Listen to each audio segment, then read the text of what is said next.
Sapovuzning stadionini 81-yil, 82-yillari qurib bitirganmiz. Hashar yo'l bilan.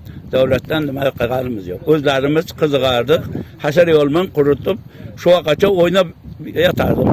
Xotira turniri o'tkazamiz. Vaqti oldinlari mana nima yangi tuzilgan vaqti mustaqildan keyin o'zimizning komandamiz viloyat birinchiligiga qatnashardi. Keyin mana Oyqarzi bilan nima qildi. Men o'zim shu yerda bir 8 yil sport institutida bo'lib ishlaganman. Shu ishlab yurgan vaqtlarim Oyqarzining komandasi bor edi, Baxmal tumanining. O'shani bir 2 yil bosh trenerlik qilib O'zbekiston chempionati qatnashib, 2-liga edi vaqtlar. O'ynatganman. Hozir endi yaqinda mish-mish eshitib qoldik. Har tadbirkorlar nima qilib turib, rayondan kelib ko'ribdi rahbarlar. Ko'rib shu yerda muhokama qilibdi. Bunday qilamiz, buni attraksion qilamiz. Bularga bir 30 ga 60 metrdan stadion qilib beramiz debdi. Bizga unaqa stadion standartda uni mini futbol o'ynagan ma'qul emas bundan.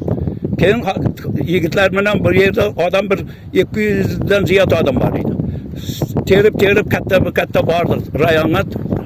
Qabulxonaga bordik, mavunlar bor ekan, bir tam to'la odam. O'shalar bilan gaplashgandan keyin bo'ldi. Onu chiroyli qilib arxitektor boradi, sizlarga tushuntiradi, ketaveringlar dedi. Telefon nomerni olib qoldi da kelmadi. Shundan keyin biz majbur yoshlarni nima qilib, mana hozir bir 3 ta trenerimiz var, murabbiylar, shogirdlarim. Bir 100 dan ziyod yosh bolalarni haftada 3 martalab bu yerda nima qiladi? O'zim ham ko'p o'qib turaman, yo'lmasdan.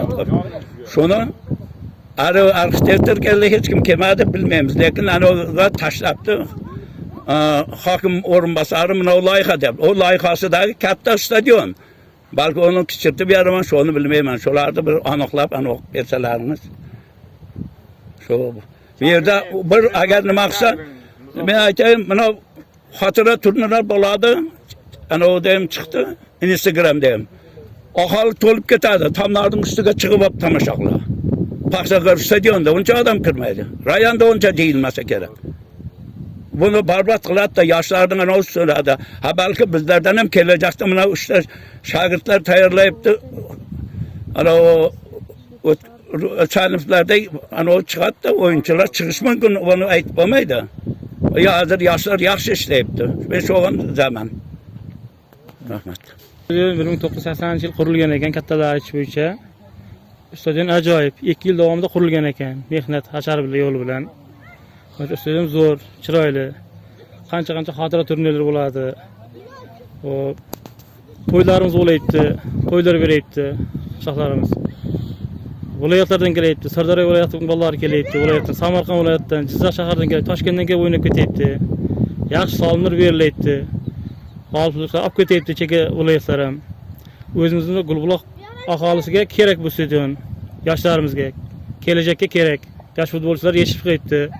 O'zimiz Gulbuloq mahalla bolalari Qiq kubida mini futbolda 1-o'rinni oldi. O katta futboldan 1-o'rinni oldi. O'tgan yili 2-o'rinni oldi tumanimizda. Viloyat bosqichida. Ular shu stadionda tayyorlangan.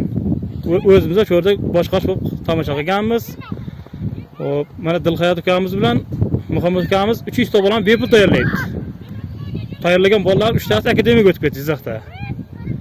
Shu bolalarga katta rahmat, ming rahmat ikkalasiga. O'zi bu mana shu stadiondan tashqari, ya'ni xuddi mana shunaqa stadion Baxmal qayerda bor ekan? Masofa qanaqa? Baxmalda yo'q, Baxmalda bitta shu sport maktab bor, shuni stadioni bor, yo'q. Bitta katta stadion shu viloyat bo'yicha 20 kilometr adashmasam. 25 kilometr bor masofa. Bolalarga qiyinchilik tug'diradi-da. Qiyinchilik tug'diradi. Bu stadion agar bu yarmi yo'q bo'ladigan bo'lsa, aktron qilib, bu gazon bo'lib qoladi. Keyin futbolimiz qanday bo'ladi? Yoshlarimiz qayerga boradi? 3 ta bola akademiyaga kiryapti. Bu yildan keyin yana ko'proq kiradi. Yaxshi o'yinchilar yetishib qoldi. Shu mahallamizdan ham. Ishda qana bizning ana g'ururimiz, ishonchimiz bo'ladi. Shuncha bola kelajak. Shu bolalarga rahmat. Shuni tayyorlayapti, bepul tayyorlayapti. Bir so'm olmagan. Ota-onasiga rahmat shu bolalarning. Mana shu ham top-toza buni ko'ryapsizlar. Atrofda hech narsa yo'q. Rekastimizni qilib, devor qilib, iloji bo'lsa qarovul qilib bersa, oyligini qilib bersa, qaraydi, hech mol solib kirmaydi. Darvoza qo'yib bersin bitta. Bizga shu hokimiyat tarafdan shu yordam qilib bersa, juda yaxshi bo'lardi. Endi misolga biz yoshdan katta bo'lganmiz bu yerda. Shunday. Shu yerda futbol O'zimiz o'ynadik 15-16 yil. 16 yil, 17 yil o'ynab katta bo'lganmiz. Masalan, buni o'zimizni ukalar bor. Shular tartib olamiz deb shuni mana masalan chiziqqa ham o'yinchoq odam berilmaydi. Misol gap deyman-da.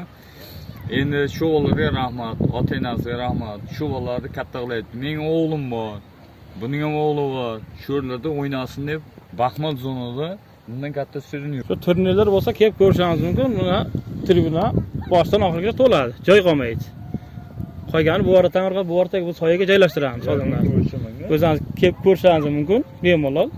Ular ham roliklar ham bor. Tashib ko'rsalaringiz qo'yib beramiz. Turibdi ham. Shu yubileylarda ana xotira turniri, davlat xavfsizlik xizmatining turnirlari shu stadionda bo'ladi musobaqalar. Ajoyib o'tadi hammasi. Mahallada shu yerda o'tkaziladi. Boshqa yerga qayerga boradi desam, bu yo'q bo'lsa qayerda o'ynaladi bu? Yarimda o'ynab bo'lmaydi-ku. Endi men shu yerda xotira turniri o'tadi, boshqa turnirlar o'tadi. Misolga aytmoqchi bo'lganim, kelasi yillarda misolga meni farzandim o'qishi mumkin, buni farzandi o'qishi mumkindir. Misolga aytmoqchi bo'lganim, men shu yerda turnirni nima deydi? Misolga tarqatsa aytsam, men shu bu yerda to'g'riroqda o'tkazib beradigan nima deydi? Jo'rlamizdan o'zimizni mana shu yerda o'tkazib berib kelyapmiz turnirlarda. 2 oy davomida futbol bo'lamiz shu yerda. Bahor, mart oyi, aprel oyi futbol bo'ladi. Mart oyi, aprel oyi kelsangiz, mana shu yerda to'y tomosha bo'ladi. 2 oy bo'ladi. Xotira turniri degani Hech bo'lmaydi. Hech kim norozi bo'lib ketmagan shuncha komandalar. Rahmat aytib ketadi, zo'r tashkillashiblar deydi. Stadionimiz zo'r deydi. Stadion uchun keladi, telefon qilsak, futbol bor desangiz, bo'ldi, shu stadionmi deydi. Ha desak, bo'ldi, boramiz deydi. Kelib, mehmon bo'lib ketadi. Mehmon qilib jo'natamiz. Hech ko'chada qolmaydi. Mehmon qilib jo'natamiz.